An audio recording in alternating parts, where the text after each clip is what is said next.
ಆತ್ಮೀಯ ಬಂಧುಗಳೇ, ಮಹಾಭಾರತ ಭೀಷ್ಮ ಪರ್ವ, ಇದರಿಂದ ಶ್ರೀಮದ್ ಭಗವದ್ಗೀತಾ ಅರ್ಜುನ ವಿಷಾದ ಯೋಗ ಈ ವಿಷಯದ ಬಗ್ಗೆ ನಾವು ತಿಳ್ಕೊಳ್ತಾ ಇದ್ವಿ.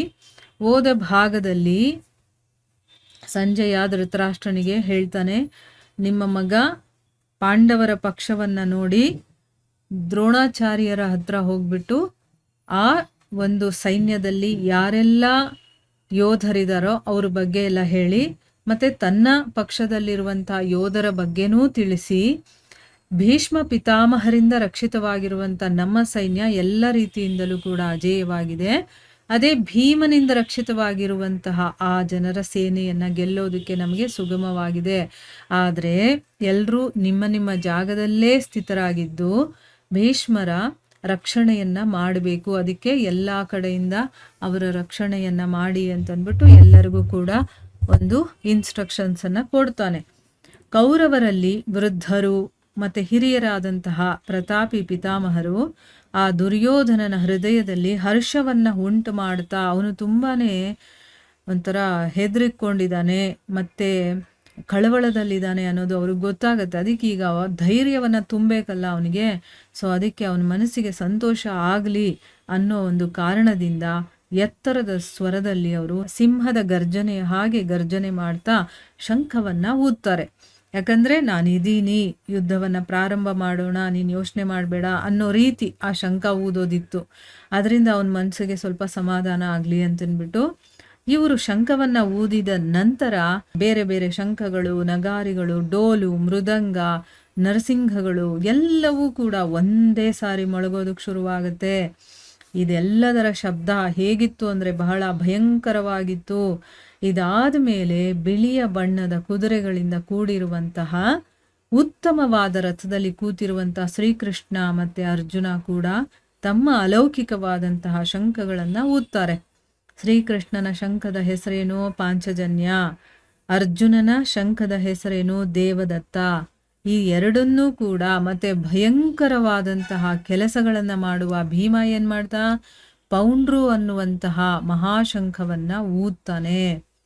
ಕುಂತಿಪುತ್ರನಾದ ರಾಜ ಯುಧಿಷ್ಠಿರ, ಅನಂತ ವಿಜಯ ಮತ್ತೆ ನಕುಲ ಮತ್ತೆ ಸಹದೇವ ಇದಾರಲ್ಲ, ಅವರು ಸುಘೋಷ ಮತ್ತೆ ಮಣಿಪುಷ್ಪಕ ಅನ್ನುವಂಥ ಶಂಖವನ್ನು ಊದ್ತಾರೆ.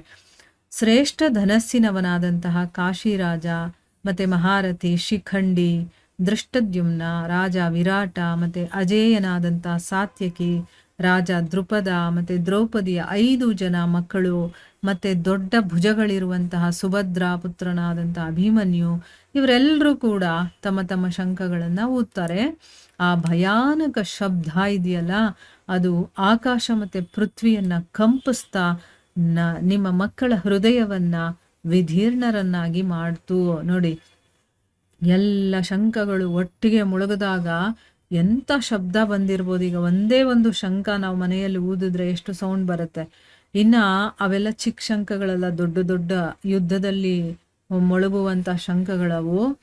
ಆಮೇಲೆ ಅವಕ್ಕೆ ಆದಂಥ ಕೆಲವೊಂದು ಶಕ್ತಿಗಳಿರುತ್ತೆ, ಆ ಶಬ್ದನೂ ಕೂಡ ಬೇರೆ ರೀತಿಯಲ್ಲಿರುತ್ತೆ. ಸೊ ಎಲ್ಲ ಶಂಖಗಳನ್ನು ಒಟ್ಟಿಗೆ ಊದಿದಾಗ ಒಂದು ಭಯಾನಕವಾದಂಥ ಶಬ್ದ ಬಂದು ಆಕಾಶ ಮತ್ತು ಪೃಥ್ವಿ ಎರಡನ್ನೂ ಕೂಡ ನಡುಗಿಸ್ತಾ ನಿಮ್ಮ ಮಕ್ಕಳ ಹೃದಯವನ್ನು ಕೂಡ, ಅಲ್ಲಿ ಧೃತರಾಷ್ಟ್ರನಿಗೆ ಹೇಳ್ತಾ ಇದ್ದಾನೆ, ಈಗ ದುರ್ಯೋಧನನ ಕಡೆಯವರು ಶಂಖವನ್ನು ಊದಿದಾಗ ಪಾಂಡವರಿಗೇನೂ ಆಗಲಿಲ್ಲ. ಆದರೆ ಪಾಂಡವರ ಕಡೆಯವರು ಊದಿದಾಗ ಆ ಶಂಖಗಳ ಧ್ವನಿ ಇದೆಯಲ್ಲ, ಅದು ಪೃಥ್ವಿ ಮತ್ತು ಆಕಾಶವನ್ನು ಕಂಪಿಸೋದು ಅಷ್ಟೇ ಅಲ್ಲ, ನಿಮ್ಮ ಮಕ್ಕಳ ಹೃದಯವನ್ನೂ ಕೂಡ ವಿಧೀರ್ಣ ಧೈರ್ಯಹೀನರನ್ನಾಗಿ ಮಾಡ್ತು. ಅಂತಂದರೆ ಒಂದು ನಿಮಿಷಕ್ಕೆ ಅವ್ರಿಗೂ ಕೂಡ ಭಯ ಆಯಿತು. ಆ ರೀತಿ ಆ ಶಬ್ದ ಇತ್ತು ಅಂತ ಹೇಳ್ತಾ ಇದ್ದಾನೆ.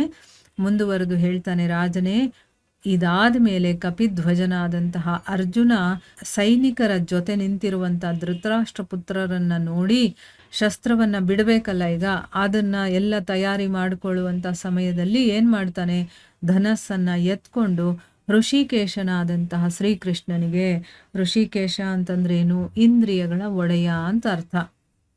ಸೊ ಆ ಶ್ರೀಕೃಷ್ಣನಿಗೆ ಈ ರೀತಿ ಹೇಳ್ತಾನೆ, ಅಚ್ಯುತ, ನನ್ನ ರಥವನ್ನು ಎರಡೂ ಸೈನ್ಯದ ನಡುವೆ ಹೋಗಿ ನಿಲ್ಲಿಸು.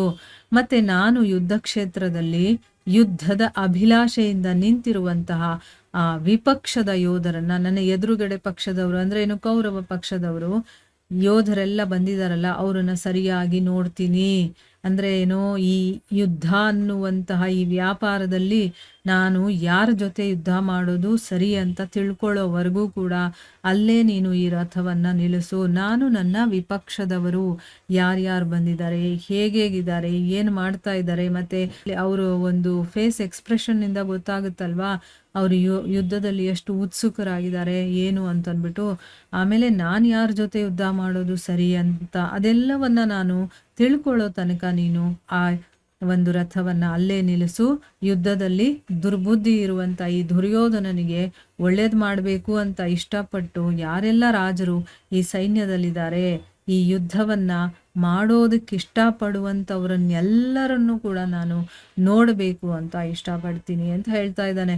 ಯಾಕಂದ್ರೆ ದುರ್ಯೋಧನ ಮಾಡ್ತಾ ಇರೋದು ತಪ್ಪು, ಅವನು ಮಾಡಿರೋದೆಲ್ಲ ಕೆಟ್ಟ ಕೆಲಸ ಅನ್ನೋದು ಗೊತ್ತಿದ್ದು ಕೂಡ ಅವನಿಗೆ ಸಪೋರ್ಟ್ ಮಾಡೋದಕ್ಕೆ ಯಾರ್ಯಾರು ಬಂದಿದ್ದಾರೆ, ಮತ್ತು ಈ ಯುದ್ಧ ಮಾಡಬೇಕು ಅಂತ ಆಸೆ ಪಟ್ಕೊಂಡೇ ಬಂದಿರ್ತಾರಲ್ವಾ.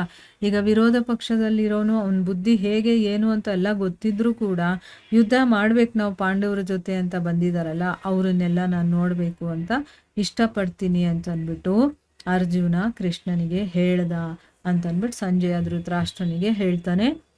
ಇಲ್ಲಿಗೆ ನಾವು ನಿಲ್ಲಿಸೋಣ. ಹರೇ ಕೃಷ್ಣ.